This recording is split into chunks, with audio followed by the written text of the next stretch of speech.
Peter, un garçon de 9 ans, vivait dans une petite ville paisible, entouré d'une famille aimante. Bien qu'il fût encore jeune, il ressentait souvent une envie grandissante de grandir plus vite. Fils unique de Aunt Maggie, il n'avait pas de frère ni de sœur, mais il avait Mary, sa meilleure amie, qui était comme une sœur pour lui. Cependant, ce sentiment de vouloir grandir ne s'arrêtait pas là. Comme beaucoup d'enfants, Peter rêvait de pouvoir avoir des choses qui semblaient être réservées aux adultes, des objets qui symbolisaient l'indépendance et la responsabilité. Un jour, Peter se rendit compte qu'il n'avait pas ce qu'il considérait comme un outil essentiel pour les jeunes de son âge, un téléphone. Tout le monde autour de lui semblait en posséder un. Les enfants de l'école, les autres familles du quartier, tous semblaient avoir ce petit objet dans les mains, capable de rendre le quotidien plus facile et plus amusant. Alors qu'il observait sa mère, Aunt Maggie, discuter tranquillement avec sa voisine, Aunt Rose, il décida de lui poser la question qu'il n'avait jamais osé poser auparavant. « Maman, est-ce que je pourrais avoir un téléphone, s'il te plaît ?» Les mots s'échappèrent de sa bouche avec espoir et un brin d'impatience. Aunt Maggie, surprise, le regarda un instant. Elle savait que son fils grandissait et que ses besoins et ses désirs évoluaient. Elle se souvint du temps où elle lui avait dit qu'il était encore trop jeune pour posséder un téléphone. Après tout, à cet âge, un téléphone pouvait sembler inutile, et il y avait aussi cette peur qu'un tel appareil puisse l'exposer à des dangers. Mais malgré ses réticences initiales, Aunt Maggie connaissait la nature de son fils. Il n'était pas un enfant comme les autres. Peter était curieux, intelligent, et, même à son jeune âge, il montrait des signes de maturité. Elle réfléchit quelques instants, puis décida qu'il méritait une chance d'apprendre à utiliser la technologie de manière responsable. C'était un premier pas vers l'indépendance, une sorte de rite de passage dans le monde moderne. « Tu as été un bon garçon, Peter, dit-elle en souriant. Alors, d'accord, tu auras ton téléphone. Mais souviens-toi de ce que nous avons toujours dit, la technologie doit être utilisée de manière sage et responsable. » Un sourire éclatant s'étira sur le visage de Peter alors qu'il se précipitait pour l'embrasser, plein de gratitude. Le rêve qu'il nourrissait depuis longtemps venait enfin de se réaliser. Aunt Maggie lui remit un téléphone simple, adapté à son âge, un appareil qui ne servait pas seulement à passer des appels, mais aussi à accéder à des jeux et des applications éducatives. C'était un téléphone tout ce qu'il y a de plus ordinaire, loin des modèles sophistiqués que l'on voit chez les adultes, mais pour Peter, c'était une grande victoire. Ainsi, un simple téléphone devint pour Peter bien plus qu'un objet technologique, il représentait une nouvelle forme d'autonomie. Et bien qu'il fût encore trop jeune pour comprendre les implications de son usage, ce petit objet allait bientôt jouer un rôle important dans sa vie et transformer, d'une manière inattendue, le cours de son histoire. Mais pour l'instant, Peter était juste un enfant heureux, impatient d'explorer un monde qui, jusque-là, lui semblait inaccessible. Peter, tout excité par son nouveau téléphone, passa les premières heures à l'explorer. Il découvrit rapidement les différentes fonctionnalités, appeler sa mère, envoyer des messages simples, et surtout, jouer à des jeux. Mary, sa meilleure amie, vint le rejoindre pour essayer l'appareil. Ils s'assirent ensemble dans la chambre de Peter, les yeux brillants d'excitation, et commencèrent à naviguer parmi les applications installées. Tout semblait si nouveau pour eux, et ils s'amusaient énormément avec les jeux et les vidéos amusantes qu'ils trouvaient sur Internet. Cependant, alors qu'ils exploraient plus en profondeur, quelque chose attira l'attention de Peter, une application dont les vidéos étaient étiquetées 18+. Intrigué, il cliqua dessus sans réfléchir. Mary, se penchant par-dessus son épaule, le regarda, inquiète. « Qu'est-ce que c'est » demanda-t-elle d'une voix curieuse. « Je ne sais pas, mais on va le découvrir, » répondit Peter, d'un ton excitant, bien que légèrement nerveux. Il était à la fois effrayé et fasciné par ce qu'il pourrait trouver. Il appuya sur l'icône et une série de vidéos commencèrent à défiler. Les images étaient étranges et déroutantes pour Peter et Mary, mais quelque chose les fascinait. Ils ne comprenaient pas tout, mais l'attrait du secret et de l'interdit leur donnait l'impression de vivre quelque chose de réservé aux adultes. Les deux enfants étaient captivés par la nouveauté de ces vidéos, même si elles ne faisaient aucun sens pour eux. Ils se sentaient comme des explorateurs découvrant un territoire inexploré, et chaque vidéo leur semblait un peu plus mystérieuse et excitante que la précédente. Il regardait sans vraiment comprendre ce qu'il voyait, mais l'attrait de ces images étranges était trop fort pour être ignoré. Ils se promirent de ne rien dire à leurs parents et de garder cette découverte pour eux. C'était leur secret. Ils éteignirent rapidement l'écran lorsqu'ils entendirent des bruits dans la maison, mais l'excitation de ce qu'ils venaient de découvrir ne les quitta pas. Ils recommencèrent à regarder les vidéos chaque fois qu'ils en avaient l'occasion, profitant des moments où les adultes n'étaient pas là pour se cacher et explorer le contenu interdit. Leur curiosité grandissait de jour en jour, et ils cherchaient de plus en plus de vidéos comme celles qu'ils avaient découvertes, poussant toujours plus loin les limites de ce qu'ils étaient censés voir. Mais ils ne comprenaient pas vraiment les conséquences de leurs actes. Ils étaient juste deux enfants, curieux, qui se laissaient emporter par l'inconnu. Cela marquait le début d'une période de changement chez Peter et Mary. Leur relation avec la technologie se transforma de simple distraction à obsession, et cela commença lentement à affecter leur comportement et leurs habitudes. Ils ne jouaient plus dehors comme avant, et les éclats de rire joyeux de leurs jeux passés se firent de plus en plus rares. Au fil du temps, Peter et Mary commencèrent à changer de manière subtile mais évidente.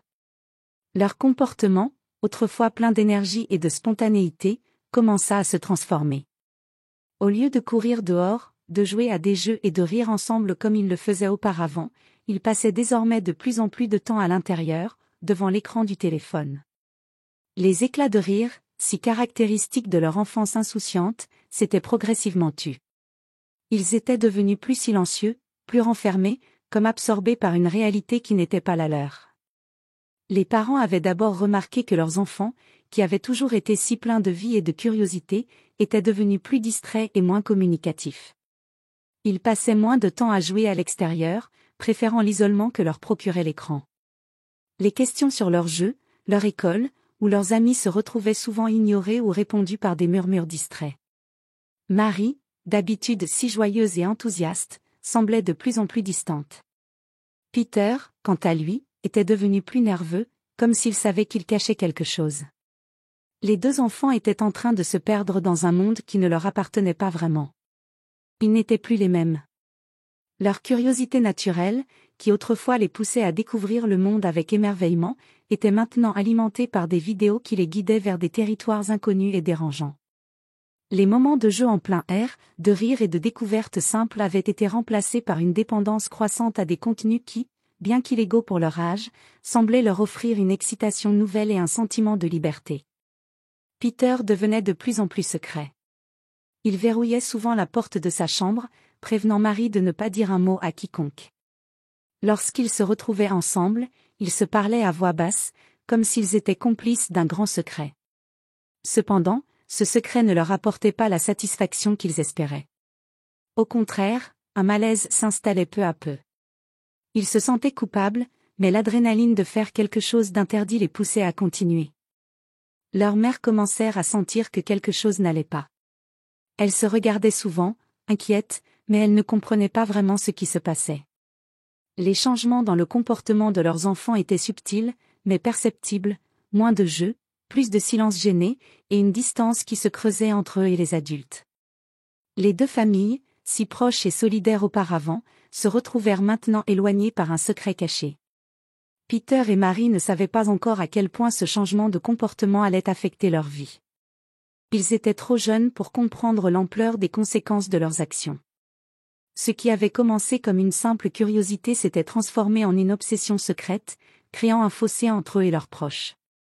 Un jour, alors que la maison était particulièrement calme, tante Maggie, sentant que quelque chose n'allait pas, décida de vérifier ce qui se passait dans la chambre de Peter.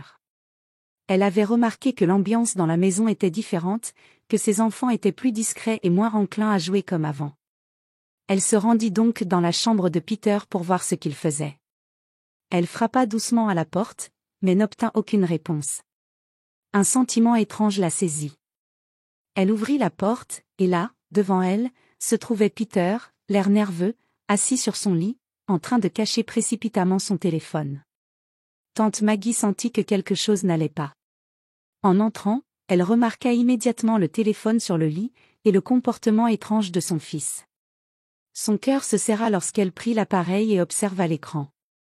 Le passé d'adulte qu'elle essayait de cacher derrière son regard bienveillant se fendit un instant, elle voyait un historique de vidéos inappropriées pour un enfant de l'âge de Peter. C'était un choc.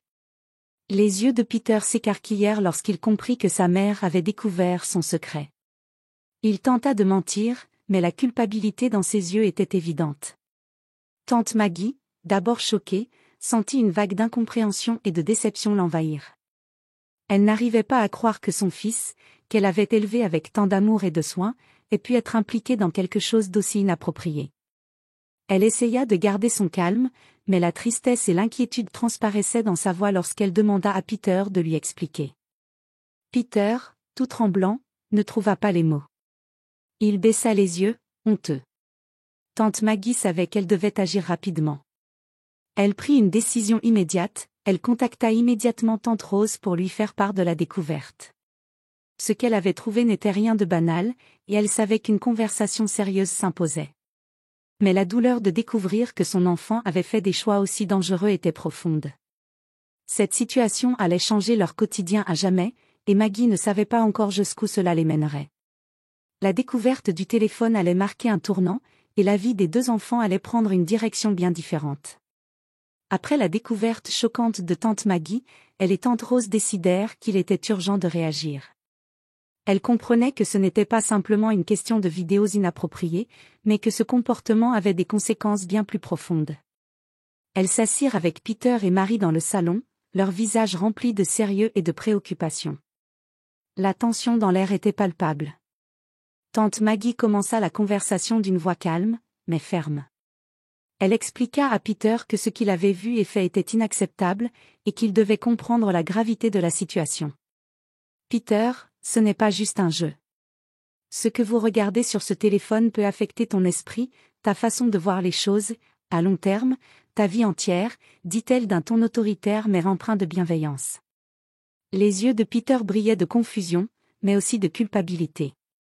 Marie, quant à elle, regardait le sol, gênée et perdue. Tante Rose, ne voulant pas laisser passer cette occasion de donner une leçon importante, intervint. Elle leur parla des dangers des influences extérieures, et en particulier de ce genre de contenu, qu'elle ne pouvait pas toujours contrôler. Vous êtes curieux, je le sais, mais cela ne signifie pas que tout doit être exploré, surtout à votre âge. Vous devez faire confiance à vos parents, à votre famille, et éviter ces erreurs qui peuvent nuire à votre avenir, leur expliqua-t-elle d'une voix empreinte de sagesse. Les deux enfants, bien qu'ils aient du mal à saisir pleinement la gravité de la situation, étaient conscients que la conversation n'était pas banale. Mais au lieu de prendre cela comme une simple réprimande, tante Maggie et tante Rose voulaient leur offrir une occasion de comprendre pourquoi ces vidéos étaient dangereuses, et pourquoi il était essentiel de se protéger contre elles. Cet avertissement, bien que ferme, était aussi une chance pour Peter et Marie de réfléchir à leurs actions et de se rendre compte qu'ils avaient été imprudents. Cependant, au lieu de retirer immédiatement le téléphone, elles décidèrent de le garder, en espérant que cela suffirait pour les faire réfléchir. Elles les avertirent clairement que si cela se reproduisait, des conséquences plus sévères suivraient.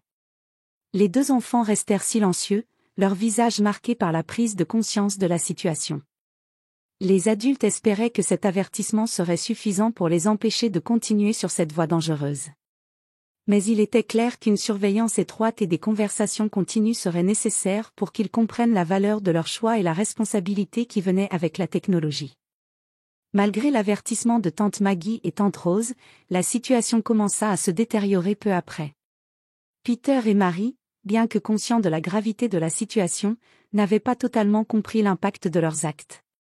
Leur curiosité était encore trop grande, et l'envie de découvrir ce monde interdit qu'ils avaient exploré sur le téléphone les rongeait. En dépit des discussions et des avertissements, ils n'avaient pas totalement renoncé à leur exploration. Au début, ils restaient plus discrets, essayant de cacher leur comportement des adultes. Ils se retrouvaient dans des endroits plus isolés de la maison, comme la chambre de Peter ou les toilettes, espérant échapper à la vigilance de leur mère. Le téléphone, bien qu'il ait été officiellement confisqué, revenait régulièrement dans leurs mains. Ils avaient appris à être plus furtifs, à utiliser des codes pour dissimuler leurs actions et à s'assurer qu'ils pouvaient arrêter tout rapidement en cas de danger. Mais à chaque tentative secrète, leur comportement devenait de plus en plus risqué. Un jour, alors que leur mère était sortie faire des courses, ils décidèrent de reproduire une scène d'un des vidéos visionnées. Ils pensaient être assez malins pour ne pas se faire attraper, mais cette fois, les choses prirent une tournure inattendue. Tandis qu'ils se retrouvaient dans la salle de bain, en train d'imiter ce qu'ils avaient vu sur l'écran, la porte s'ouvrit brusquement. Ce n'était pas l'un des parents qui revenait plus tôt, comme ils l'avaient espéré, mais plutôt tante Rose. Elle se figea instantanément en voyant Peter et Marie dans une position totalement inappropriée. L'horreur se lisait sur son visage. Elle se précipita vers eux, saisissant le téléphone, horrifiée par ce qu'elle venait de découvrir. Les images qu'elle avait vues dans l'historique des vidéos étaient maintenant devenues une réalité encore plus choquante. La colère et la déception étaient écrites sur son visage alors qu'elle regardait les enfants, qui ne pouvaient plus cacher leur honte. Tante Rose s'écria : « Comment avez-vous pu faire ça ? Vous ne comprenez pas ce que vous avez mis en jeu. » L'atmosphère était lourde de tension. Peter et Marie étaient paralysés par la peur, n'osant même pas répondre. Tante Rose, choquée et bouleversée, comprit que la situation avait dépassé un simple écart de comportement. C'était devenu un problème beaucoup plus profond, et le temps de faire face aux conséquences était arrivé. Elle se sentit submergée par la culpabilité et la déception, se demandant comment elle avait pu manquer les signes avant-coureurs. La situation avait dégénéré bien au-delà de ce qu'elle avait imaginé. Elle se rendit vite compte qu'il était désormais impossible de laisser les choses se poursuivre ainsi. Ce moment, intense et choquant, allait marquer un tournant dans l'histoire de la famille. Les parents de Peter et Marie ne pouvaient plus ignorer l'ampleur du problème. L'heure des décisions difficiles était arrivée, et l'avenir de l'enfant en dépendait. La découverte tragique survint quelques minutes après que tante Rose ait confronté les enfants. En réalisant l'ampleur de ce qui venait de se passer, elle sentit une vague d'émotions contradictoires l'envahir. Le choc, la colère, la peur et la déception se mélangeaient en elle, rendant la situation encore plus lourde à supporter. Alors qu'elle essayait de reprendre ses esprits, un mal de tête intense commença à la submerger, comme un signal inquiétant que quelque chose n'allait pas. Elle s'appuya contre le mur, cherchant à se stabiliser. Peter et Marie étaient toujours là, figés, n'osant bouger ou parler. Tante Rose tenta de prendre une profonde inspiration, mais elle sentit soudainement ses jambes chanceler. Elle s'effondra lentement sur le sol, incapable de se retenir. Peter, paniqué, courut vers elle en criant. Il appela désespérément sa mère et celle de Marie. Mais en un instant, la situation prit une tournure tragique. Tante Rose ne réagissait plus. Le souffle de la vie semblait avoir quitté son corps. Peter, complètement perdu, tenta de la secouer, mais c'était trop tard. Tante Rose était dans un état critique, et en quelques instants, elle fut transportée d'urgence à l'hôpital. Cependant, malgré tous les efforts des médecins, elle succomba à une crise cardiaque, provoquée par le choc émotionnel de la découverte et la tension accumulée. La nouvelle de sa mort se propagea rapidement dans le quartier, et les deux familles furent plongées dans un deuil dévastateur. Les parents de Peter et Marie étaient sous le choc, incapables de comprendre comment une situation aussi banale aurait pu mener à une tragédie aussi terrible. Les enfants étaient bouleversés, accablés par la culpabilité. Ils n'avaient jamais imaginé que leurs actions auraient des conséquences aussi dramatiques. Cette perte tragique fut un catalyseur pour les familles, forçant tout le monde à revoir la manière dont les enfants étaient élevés et à repenser la manière dont ils géraient l'accès à la technologie. Les familles ne pouvaient plus ignorer les signes et étaient désormais confrontées à la réalité des dangers qui se cachaient derrière une simple curiosité mal placée. Cette tragédie allait marquer à jamais les vies des enfants, des parents et des amis de tante Rose. Après la tragédie, les familles prirent conscience de la nécessité d'un changement radical dans leur façon d'élever leurs enfants et de gérer leurs relations avec la technologie. La perte de tante Rose, bien que tragique, servit de leçon sévère. Peter et Marie, rongés par la culpabilité, comprirent que leurs actions imprudentes avaient non seulement mis leur vie en danger, mais avaient aussi conduit à la perte d'un être cher. Ils se rendirent compte de la gravité de leur comportement et des conséquences désastreuses que cela avait eues sur leur famille. Les parents, quant à eux, se remirent en question. Ils réalisèrent qu'ils n'avaient pas suffisamment supervisé l'utilisation de la technologie par leurs enfants. L'absence de communication et de contrôle sur l'usage du téléphone avait permis à des contenus inappropriés de s'immiscer dans la vie de leurs enfants, sans qu'ils ne s'en aperçoivent. Ils prirent dès lors des mesures strictes pour veiller à ce que leurs enfants n'aient plus accès à ce type de contenu, en instaurant des règles claires sur l'utilisation des appareils électroniques. Les enfants commencèrent à fréquenter des activités après l'école, comme des ateliers éducatifs et des leçons de morale, pour les aider à comprendre l'importance de faire des choix responsables et respectueux. Ces leçons ne se limitaient pas seulement à la technologie, mais incluaient également des principes sur le respect, l'intégrité et la gestion de la curiosité. Ils apprirent à comprendre leurs limites et à chercher des réponses de manière saine et encadrée. Les familles devinrent plus proches, la perte de tante Rose les unissant davantage. Elles s'engagèrent à suivre des conseils de professionnels pour mieux comprendre comment accompagner leurs enfants dans un monde où la technologie pouvait facilement devenir un piège. Les leçons tirées de cette expérience tragique permirent à chacun de devenir plus responsable et plus attentif aux besoins émotionnels et mentaux des enfants. Dans cette histoire, nous avons vu comment la curiosité naturelle des enfants peut parfois les mener sur des chemins dangereux si elle n'est pas guidée de manière responsable. Le manque de supervision et de communication a eu des conséquences tragiques, mais il a également permis d'ouvrir les yeux sur l'importance de l'éducation, de la discipline et du soutien parental. Peter et Mary ont appris à leurs dépens qu'il est essentiel de prendre des décisions réfléchies et de rechercher des conseils adultes pour naviguer dans les défis du monde numérique. En tant que parents, il est crucial de rester impliqué dans la vie de vos enfants, d'être attentif à leur comportement et à leurs interactions avec la technologie. Ne laissez pas la curiosité sans limite les mener à des situations dangereuses. Instaurer un dialogue ouvert et des règles claires sur l'utilisation des appareils électroniques est essentiel pour protéger leur bien-être. Si vous êtes parent, prenez un moment pour réfléchir à la manière dont vous gérez l'exposition de vos enfants à la technologie et à quels moyens vous pouvez utiliser pour les guider vers des choix responsables et éclairés. N'oubliez pas que l'amour et la supervision sont les meilleures armes contre les dangers numériques. Abonnez-vous à la chaîne pour plus de vidéos inspirantes, et partagez cette histoire avec d'autres parents. Ensemble, nous pouvons aider nos enfants à grandir dans un environnement plus sûr et plus équilibré.